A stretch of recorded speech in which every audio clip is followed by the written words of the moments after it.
할렐루야. 하나님의 은혜가 오늘도 함께 예배하는 모든 성도님들 가운데, 지금 영상을 통해 하나님의 은혜를 또 바라보는 모든 성도들 가운데 충만하게 임하시기를 주의 이름으로 축복합니다. 기도하겠습니다. 하나님 아버지, 감사합니다. 아름다운 교회 성도들을 지난 3일 동안도 지켜주시고 보호해 주셨다가 오늘도 하나님 앞에 믿음으로 나아가는 이 온라인 영상 예배 가운데 함께 할 수 있도록 발걸음을 인도하시고 마음을 주님께로 향하도록 도와주시니 감사합니다. 주시는 말씀을 통해 하나님의 뜻을 깨닫게 하시고 우리의 삶의 위치, 신앙생활의 현 주소, 하나님의 뜻에 합한지, 하나님이 원하시는 인생을 살아가고 있는지 잘 분별하여 우리의 삶을 하나님께로 교정하는 귀한 은혜가 있도록 역사해 주옵소서.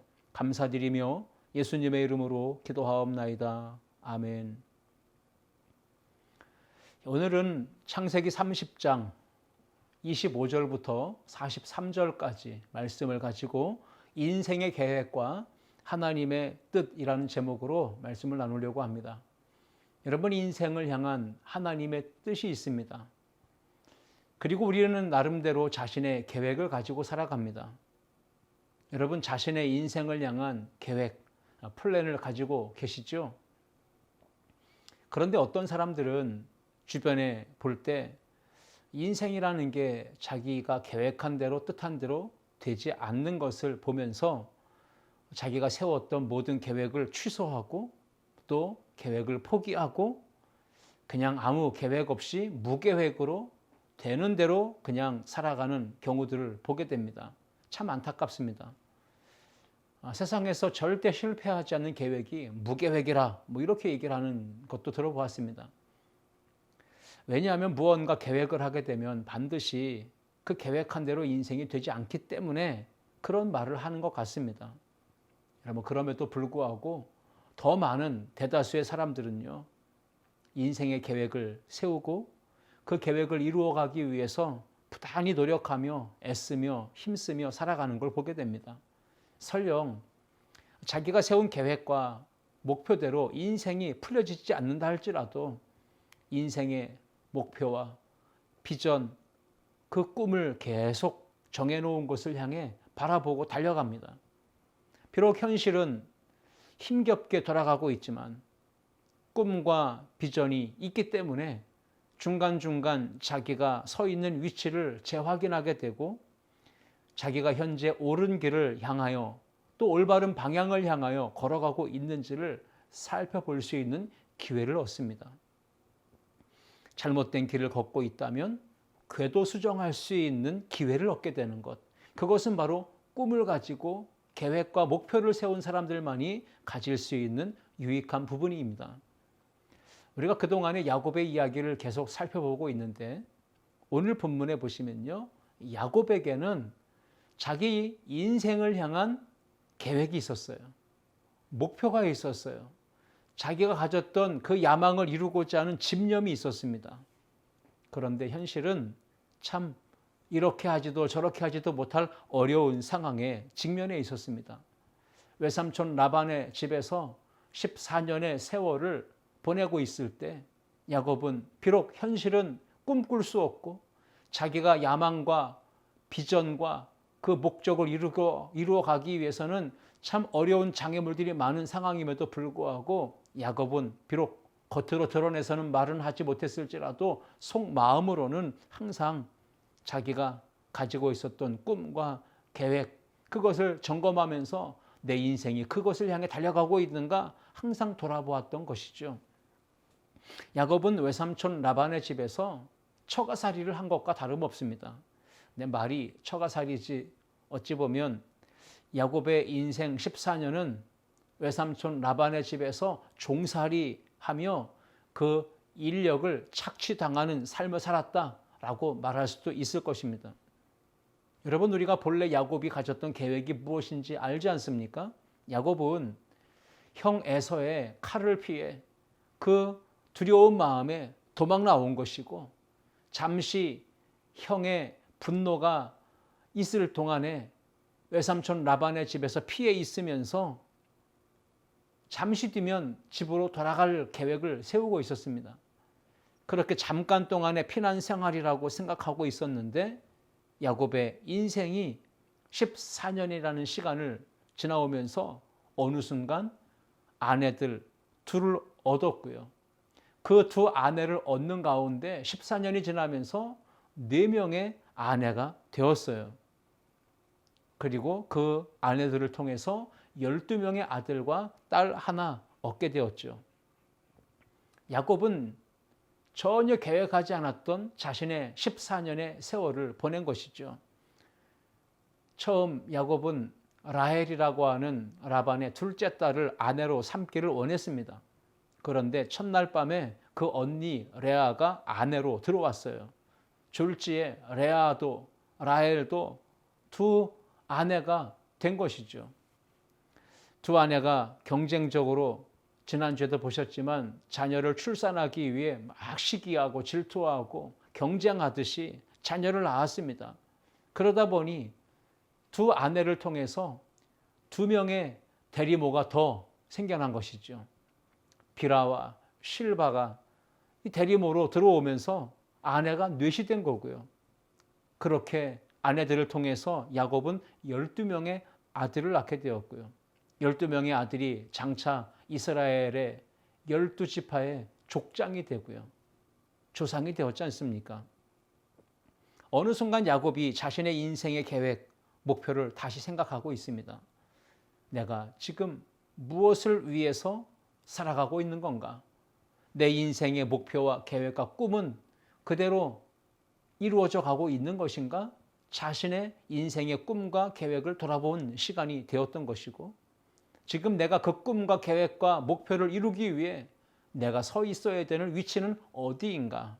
자기가 지금 살고 있는 자세 그리고 장소, 그것들을 점검해 보는 생각을 했던 것이죠. 오늘 본문은 크게 세 부분으로 나눌 수 있는데요. 첫 번째 25절과 26절을 보면 야곱이 다시 고향으로 돌아가고자 하는 이 귀향 시도하는 것을 보게 됩니다. 그리고 27절부터 36절까지는 야곱이 외삼촌 라반에게 임금 협상을 하는 모습을 그려주고 있습니다. 그 다음에 마지막 부분에서 37절부터 43절까지는 야곱이 하나님의 은혜로 거부가 되어지는 이런 과정들을 그려주고 있습니다. 야곱은 외삼촌 라반의 집에서 14년의 종살이를 한 후에 이제 고향집으로 돌아가야 될 생각을 했습니다.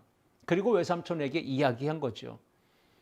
야곱은 외삼촌 라반의 집에서 머물고 있었지만 항상 그 마음속에는 하나님께서 내게 주신 약속, 그 기업을 얻을 땅으로 돌아가야 되겠다라고 하는 마음을 항상 가슴에 품고 살았던 거죠. 야곱이 라반에게 요청합니다.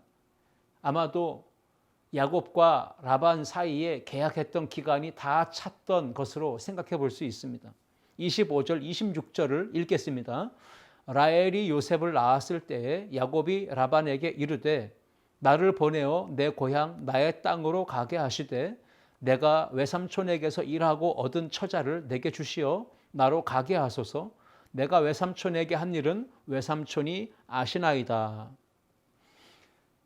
25절부터 26절을 읽었는데 사위가 장인 어른에게 말하는 것 같은 느낌이 전혀 들지 않습니다. 어찌 보면 일꾼이 주인에게 말하는 것 같은 느낌이 다분히 강하게 느껴집니다.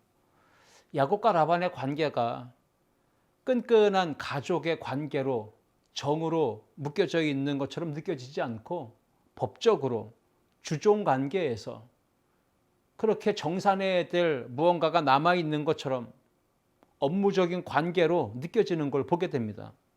특히 마지막 부분에 내가 외삼촌에게 한 일은 외삼촌이 아시나이다 이렇게 말한 것을 보면 야곱은 외삼촌에게 지금까지 내가 두 아내를 얻기 위해서 약속했던 그 시간에 내가 해야 될 도리는 다 했다라고 하는 뜻으로 말한 것 같습니다. 우리 둘 사이에 계산은 다 끝났다, 정산은 끝났다라고 이야기하는 것 같습니다. 그러자 야곱이 이렇게 나오자 외삼촌 라반은 이 야곱을 통해서 더 많은 시간 동안 오랜 세월 이익을 얻고 재산을 더 많이 늘려가려고 했던 그 마음을 가지고 있었는데 당황하게 된 겁니다. 황금알을 낳는 거위가 이제 이 야곱이었는데, 이 야곱이 우리 집에서 떠나간다고 하니, 야곱이 떠나가게 되면 우리 집안은 이제 수익이 줄어들 것이고 어떻게 해야 되나 아마 손익 계산이 되었던 것 같습니다. 라반이 야곱을 그렇게 쉽게 도와줄 사람이 아니라는 걸 우린 잘 압니다. 야곱은 또다시 라반에 의해서 붙잡힐 수밖에 없는 상황에 놓여집니다. 27절부터 30절까지 함께 읽겠습니다.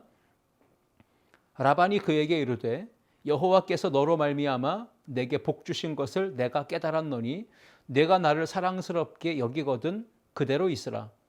또 이르되 내 품삯을 정하라. 내가 그것을 주리라. 야곱이 그에게 이르되 내가 어떻게 외삼촌을 섬겼는지 어떻게 외삼촌의 가축을 쳤는지 외삼촌이 아시나이다.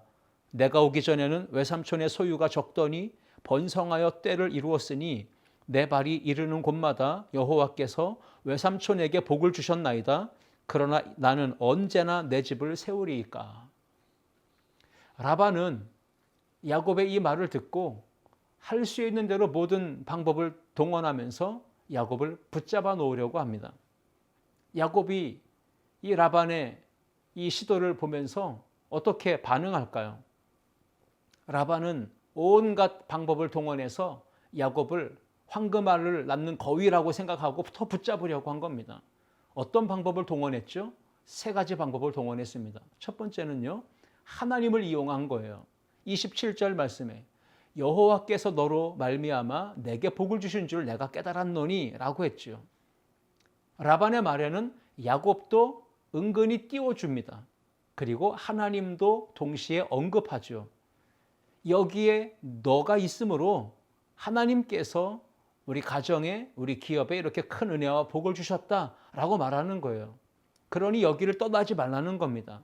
계속 이곳에 머물러 있어서 나와 함께 있으면서 우리 가정에 하나님의 은혜가, 복이 계속 임할 수 있도록 해달라고 하는 뜻이 있는 거죠. 그런데 오늘 여기서 27절에 내가 깨달았노니 라고 하는 이 라반의 말을 보면요, 언어가 니카슈티라고 하는 이 히브리어가 있는데 이 말의 의미는 내가 복수를 해보니, 점수를 해보니, 점쳐보니 이런 뜻이 있어요. 그러니까 라반은 점을 쳐봤다는 거죠. 복덩이 야곱을 절대로 놓아주지 말라고 하는 점술가의 이야기를 들었던 거겠죠. 그 다음에 이 라반이 야곱을 붙잡기 위해 또 어떤 방법을 이용하냐면요, 인간적인 정을 또 이야기합니다. 이용하는 거죠. 27절 말씀에 내가 나를 사랑스럽게 여기거든 그대로 있으라 라고 얘기합니다. 그러니까 야곱이 떠나겠다고 한다면 나에 대한 미움과 나쁜 감정이 있는 것으로 이해하겠다는 거예요. 자꾸 나를 떠나겠다고 얘기하면 내가 나를 미워하거나 나에게 나쁜 감정이 있는 것으로 내가 받아들이겠다 이렇게 얘기해요. 그러니까 인간적인 정을 제가 계속 이야기하는 겁니다. 나의 딸들과 그리고 손주, 손녀들까지 많은데 다 데리고 떠나겠다고 하면 나는 이제 외롭게 어떻게 생활하느냐, 어떻게 사느냐, 인간적인 정을 이용하면서 야곱을 붙잡으려고 합니다. 또 한 가지가 있죠. 그것은 세 번째, 임금을 협상하는 거예요. 28절 말씀에 또 이르되 내 품삯을 정하라. 내가 그것을 주리라 라고 합니다. 지금까지는 14년 동안 나의 두 딸을 얻기 위해서 무료로 내가 봉사하고 일했다면 이제부터는 야곱, 내가 원하는 대로 내가 임금을 줄 거다. 품삯을 줄 테니 내가 원하는 품삯을 한번 정해봐라. 말해봐라 라고 이야기합니다. 지금 외삼촌 라반이 야곱에게 제안한 것은 야곱의 입장에서는 참 거절하기 어려운 제안이죠. 야곱이 라반의 집에 와서 14년을 사는 동안 대가족이 됐어요. 아내는 넷이 됐잖아요. 자식은 12에 이제 딸까지 하나 더 얻었고요. 여러분, 이렇게 18명이 가까운 대가족을 이루고 다시 고향으로 돌아간다고 하는 것은 쉬운 일이 아니었어요. 먼 길을 여행해야 됐고, 그리고 대가족을 거느리고 먼 길을 수일을 걸쳐서 가야 된다면 재정적인 비용, 먹고 자는 비용, 이것이 만만치 않게 발생할 수 있었기 때문이죠. 그리고 지금 야곱이 손에 쥔 것은 가족들밖에 없어요. 재산이라고는 아무것도 없는 빈털털입니다. 야곱이 빈손으로 고향으로 돌아간다면, 아버지의 집으로 간다면 그 결과는 불보듯 뻔하지 않습니까? 괜히 아버지 집으로 가가지고 이 18 식구가 천덕꾸러기가 되기 쉽고, 아무것도 없이 돌아간다면 그 아버지의 집에 오히려 피해를 줄 수도 있기 때문에 라고 생각해 볼 수도 있습니다.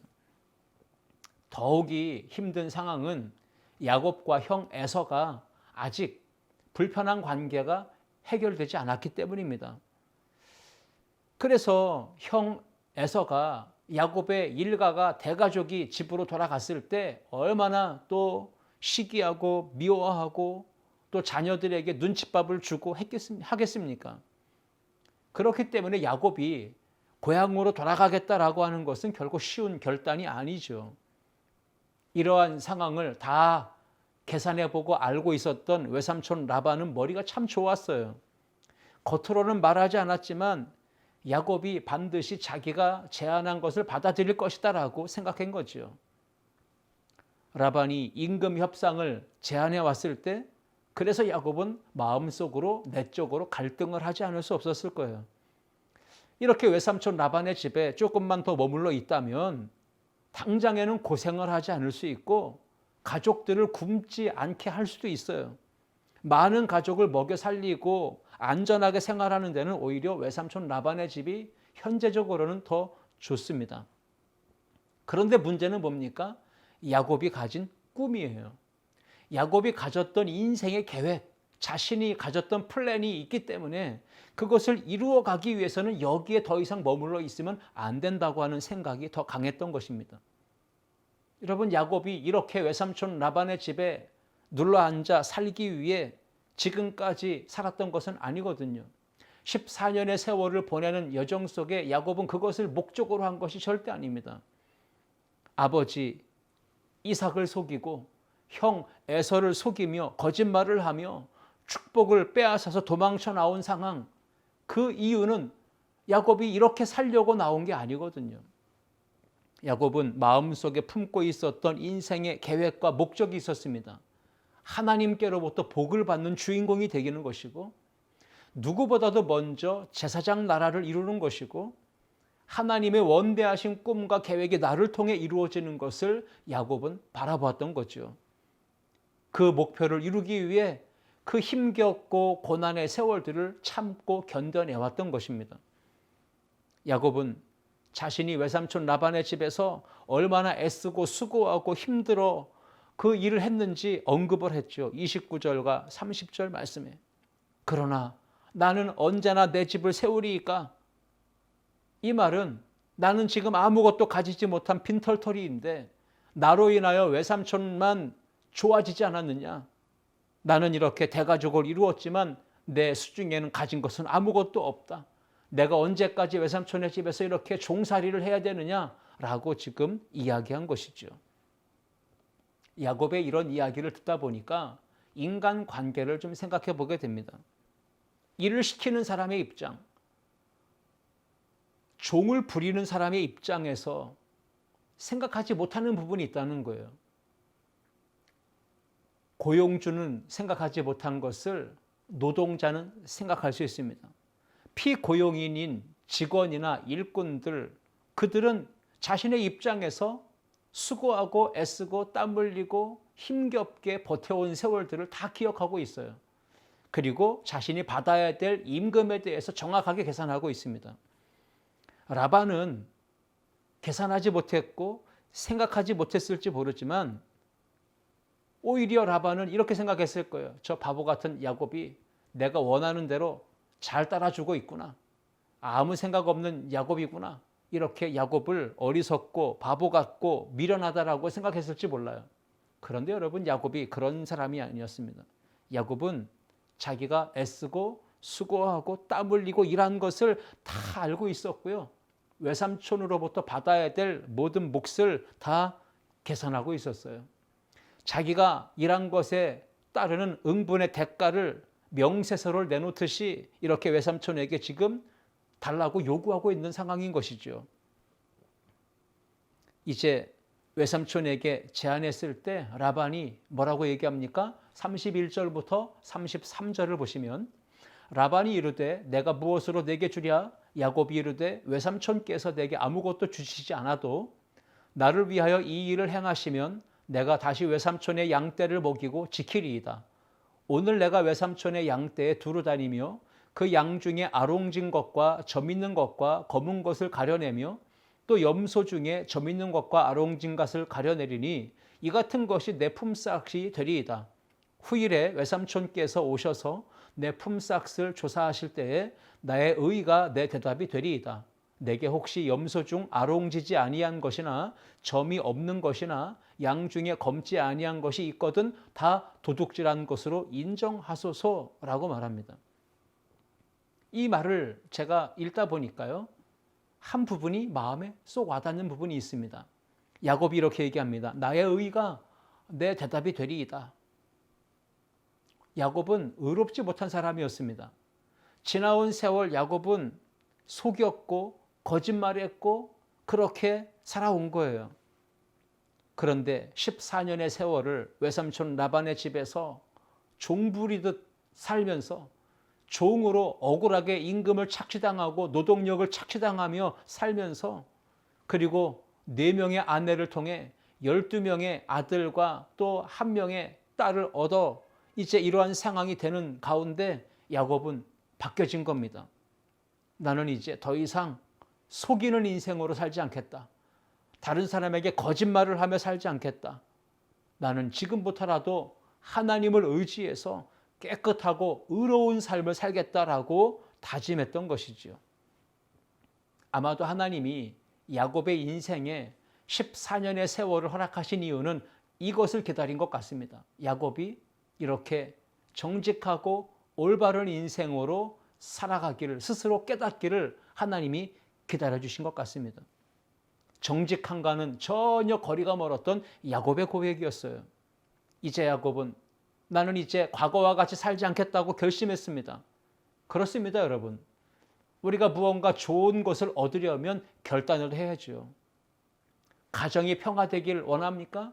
가정이 화합하고 그리고 평화하길 원하십니까? 그렇다면 결단해야 될 게 있을 거예요. 우리가 건강이 소중한데 이 건강을 잘 지키려면 우리는 결단해야 됩니다. 육신이 원하는 대로, 입이 원하는 대로 다 먹고 다 취하게 되면 그것은 건강에 해를 가하는 것이죠. 하나님이 원하지 않으시고 하나님이 기뻐하지 않는 것이 무엇인지 우리는 찾아내야 하고 그것을 과감하게 내려놓아야 합니다. 그것이 믿음의 결단이에요. 그래야만 우리는 믿음의 삶을 온전히 살아갈 수가 있어요. 사도 바울의 예를 들어 설명한다면 사도 바울은 꿈과 야망과 집념의 사람이었습니다. 그랬던 사람이 다메섹 도상에서 부활하신 예수님을 만난 이후에 변화되었습니다. 학문적으로 그리고 그의 스펙, 그의 모든 가진 좋은 장점들, 남들이 부러워할 만한 모든 조건들을 다 쓰레기처럼 배설물처럼 여기고 내려놓고 버렸어요. 자신의 가장 소중한 것을 포기하고 내려놓을 때 비로소 바울은 소중한 보배이신 예수 그리스도를 붙잡을 수 있었고 그 예수님을 얻을 수 있었어요. 야곱이 외삼촌의 양과 염소를 치고 있었고요. 그 양과 염소 중에 아롱지고 그리고 점 있고 검은 것을 가려내어 그것들을 다 내 것으로 하고 그것이 자신의 품삯이 되게 하겠다라고 제안을 합니다. 여러분, 라반이 야곱의 제안을 듣고 생각했을 때 매우 좋은 계약 조건입니다. 이렇게 자기에게 유리한 조건을 더 이상 원할 것이 없었어요. 라반의 순간의 생각은 저 어리석고 바보 같은 야곱이 오늘도 이렇게 나에게 좋은 조건을 제안하는구나 생각하면서 흔쾌히 제안을 받아들이죠. 34절부터 36절을 봅니다. 라반이 이르되 내가 네 말대로 하리라 하고 그날에 그가 수염소 중 얼룩무늬 있는 것과 점 있는 것을 가리고 암염소 중 흰 바탕에 아롱진 것과 점 있는 것을 가리고 양 중에 검은 것들을 가려 자기 아들들의 손에 맡기고 자기와 야곱의 사이를 사흘길이 뜨게 하였고 야곱은 라반의 남은 양떼를 치니라. 흔쾌히 계약을 수용하고 허락했던 이 라반은요, 그날로 즉시 양들과 염소를 분리시키고 격리합니다. 그리고 자신의 양떼, 염소떼와 야곱이 가축 그것들을 다 사흘길이 떨어지는 그러한 상황으로 격리하게 합니다.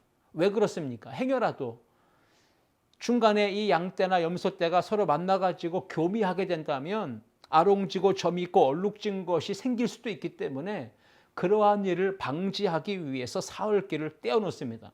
언제? 계약 조건이 이루어진 바로 그날에 격리 조치를 취한 겁니다. 그러니까 라반은 자기의 것을 조금도 잃고 싶지 않았던 거예요. 계약을 맺자마자 속보이는 조치를 취했고 서로 사흘길을 떼어놓습니다. 사위라도 소용이 없는 것이죠. 자기의 것이 한 마리라도 빼앗겨지지 않도록 잃지 않기 위해서 격리시킨 거예요. 야곱은 어떻습니까? 미련하고 어리석은 사람입니까? 이렇게 어리석은 계약 조건을 제시했으니까 참 우둔한 사람입니까? 그렇지 않습니다. 매우 똑똑한 사람이고요. 바보가 아닙니다. 그런데 왜 이렇게 불공평하고 어리석어 보이는 자기가 손해보는 것 같은 계약을 제안을 했을까요? 이후에 시간이 지나고 또 지날수록 점점 더 야곱의 소유는, 야곱의 재산은 불어나게 됩니다. 기하급수적으로 야곱의 가축들이 늘어나게 됐어요. 야곱은 좋은 것을 얻기 위해서 과감하게 결단했고요. 믿음으로 선택을 했어요. 내 손에 들고 있는 것 내가 놓아야 하나님이 내게 주신다라고 하는 걸 믿었던 것이죠. 야곱은 빈털터리로 외삼촌 라반 앞에 서서 계약을 조건을 이야기했고 눈에 보이는 현 상황은 야곱은 아무것도 가질 수 없는 상황입니다. 그런데 외삼촌 라반의 눈에 보이지 않는 손이 야곱을 붙들고 있었어요. 여러분 아시죠? 그 손은 바로 전능하신 하나님 아버지의 손이었습니다. 그리고 야곱의 비어진 손, 아무것도 잡지 않고 내려놓은 그 손에는 하나님 아버지께서 함께 동행하시면서 그 손 가득 하나님의 은혜와 복으로 채워주실 것입니다. 여러분의 인생 하나님께서 붙들어 주셔야 합니다. 우리가 내 욕망과 욕심을 채우려고 인간적인 방법과 수단을 붙잡고 살아간다면 절대로 하나님이 채워주시는 은혜를 경험할 수가 없어요. 하나님께서 나의 인생, 나의 손을 붙잡고 계신다면 다 내려놓아도 두려워할 게 없습니다. 염려할 게 없습니다. 아무것도 내가 잡을 것이 없어 보이는 이런 어려운 상황이라 할지라도 하나님을 붙잡고 예수님을 붙잡고 나아간다면 우리는 하나님께서 잡아주시는 은혜, 내 삶 가운데 넉넉하게 공급하시고 채워주시는 그 크신 은혜를 경험할 수 있게 될 것입니다. 야곱이 라반의 집을 나중에 떠나게 돼요. 고향으로 돌아갈 때 자기 아내들에게 이렇게 얘기했습니다. 창세기 31장을 보시면 이렇게 얘기해요. 8절부터 10절까지의 말씀이에요. 그가 이르기를 점 있는 것이 내 싹시 되리라 하면 온 양떼가 낳은 것이 점 있는 것이요 또 얼룩무늬 있는 것이 내 싹시 되리라 하면 온 양떼가 낳은 것이 얼룩무늬 있는 것이니 하나님이 이같이 그대들의 아버지의 가축을 빼앗아 내게 주셨느니라. 그 양떼가 새끼 뵐 때에 내가 꿈에 눈을 들어보니 양떼를 탄 숫양은 다 얼룩무늬 있는 것과 점 있는 것과 아롱진 것이었더라 라고 말씀하고 있어요. 하나님께서 야곱이 라반과 계약을 맺을 때 꿈에서 이미 말씀해 주시고 보여주신 거죠. 그러니까 야곱은 비록 겉으로 볼 때는 자기가 불리한 조건이고 손해보는 것 같은 계약 조건이었지만 하나님께서 꿈에 보여주신 대로 말씀해 주신 대로 반드시 내게 이루어 주실 것이다 라는 믿음을 가졌던 겁니다. 그리고 이후에 야곱은 매우 특별한 행동을 했죠. 양들이 물 마시러 왔을 때 서로 교미하는 것을 보면서 야곱은 버드나무, 살구나무, 신풍나무의 푸른 가지를 가져다가 껍질을 벗겨가지고 흰 무늬를 내게 해서 양들에게 보여줍니다. 여러분, 야곱은 하나님의 꿈과 하나님의 말씀 받았습니다. 그리고 아무것도 하지 않은 채 가만히 있었던 것이 아니고 자기가 할 수 있는 최선의 노력을 다한 거죠. 37절이야 39절의 내용이 그러한 설명들을 하고 있어요. 39절을 보시면 가지 앞에서 새끼를 뱀으로 얼룩얼룩한 것과 점이 있고 아롱진 것을 낳으니라. 여러분, 이러한 상황을 우리가 과학적으로는 증명하기가 쉽지 않아요. 어려운 일이에요. 그런데 이 상황을 보면 야곱의 간절한 기대와 소원, 그것을 하나님의 응답해 주셨고 하나님이 복으로 갚아주셨다라고 하는 것을 생각해 보게 됩니다. 결론을 맺겠습니다. 40절부터 43절입니다.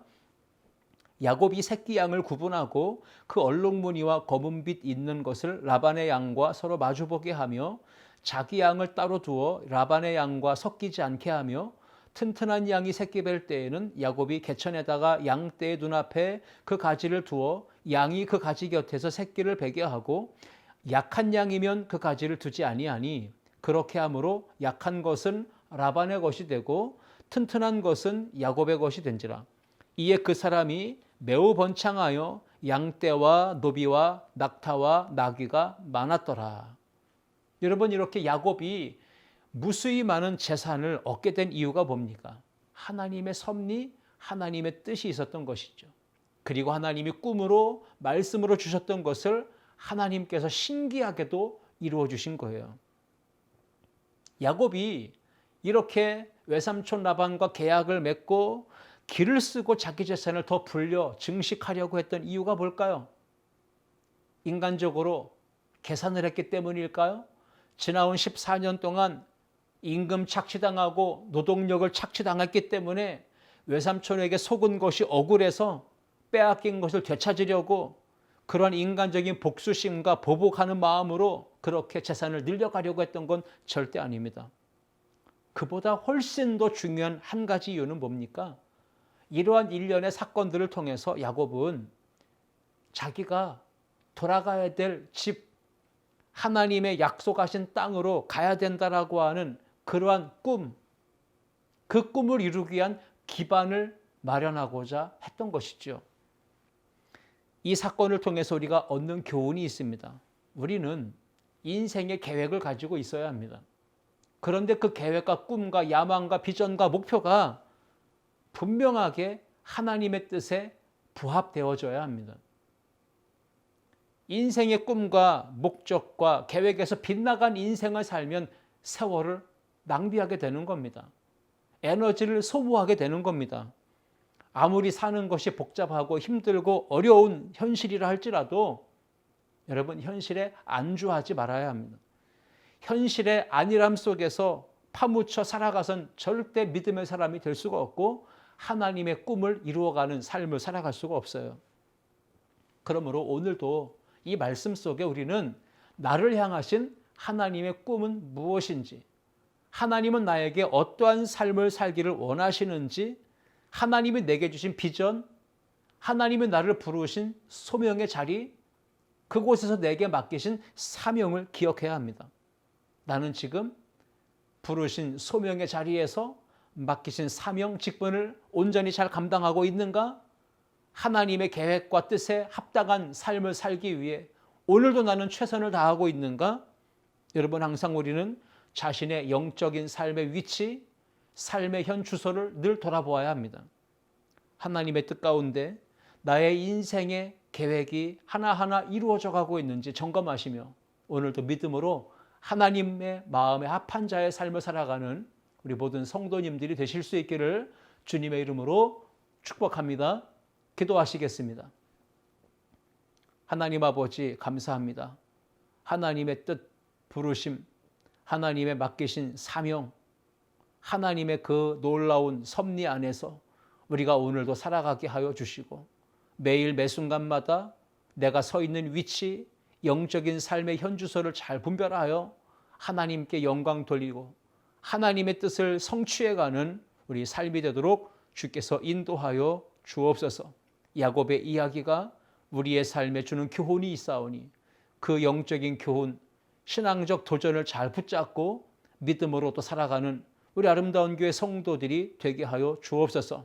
가정도, 직장도, 학업도, 일터도 모든 삶의 자리에서 하나님의 영광을 드러내는 축복의 통로들이 되게 하여 주옵소서. 감사합니다. 이 모든 말씀을 예수님의 이름으로 기도하옵나이다. 아멘.